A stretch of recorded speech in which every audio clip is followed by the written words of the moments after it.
Hey, it's Brian, and I wanted to make a real short video about the power, the impact of generosity, and how do you get to generosity from community. So I'm sitting in my house today looking at this big old batch of snow that dumped on us last night, not looking forward to shoveling the snow. And all of a sudden, a friend of mine crosses the street, comes on over, and just snowplows my whole front yard. It took him about 35 seconds, but it really meant a lot to me. It saved me a lot of time, and it just reminds me of how cool it is when we help each other out in little ways that we can, when we can, for no other reason than because we can. And how, what goes around comes around. It's about being part of the community. And I look over there, and it's Mike. He's way across the street over there in 1941.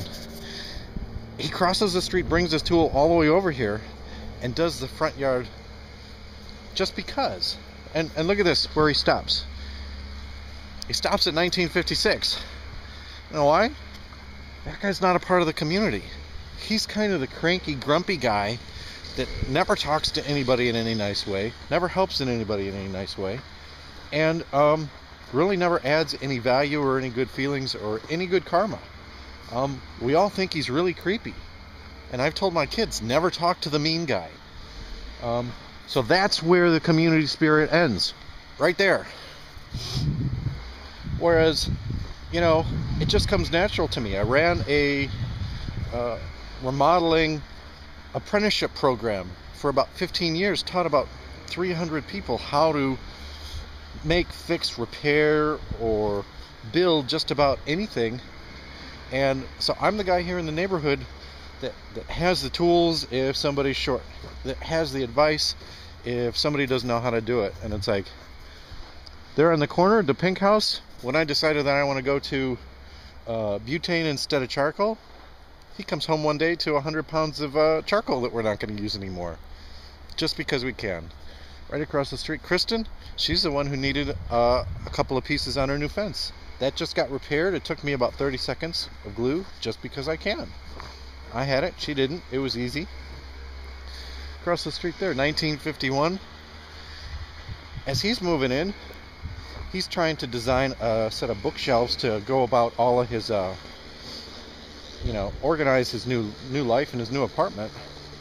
But somebody who's never built any of that before, I gave him, enough insight, encouragement, and design ideas to just do it himself. Save him hundreds and hundreds of dollars of going and buying something outside, just by being able to share a little bit of the expertise and advice that just came natural to me. It's not doing anything, just kicking around up in my brain all alone up there. So sharing it cost nothing, empowered somebody, was impactful. And think about this.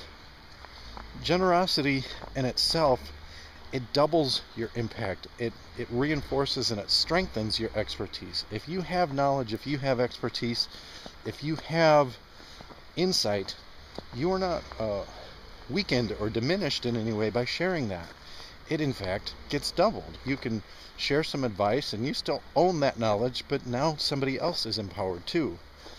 That is generosity. That is community. That's the way to think about it, especially in a tight economic situation. Things don't have to be financial, monetary, or material to be valuable.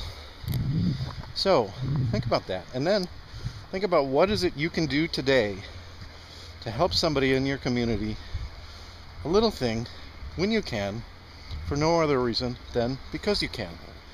Thanks a lot, and share something today. I'm Brian from Generosity Marketing. Take care.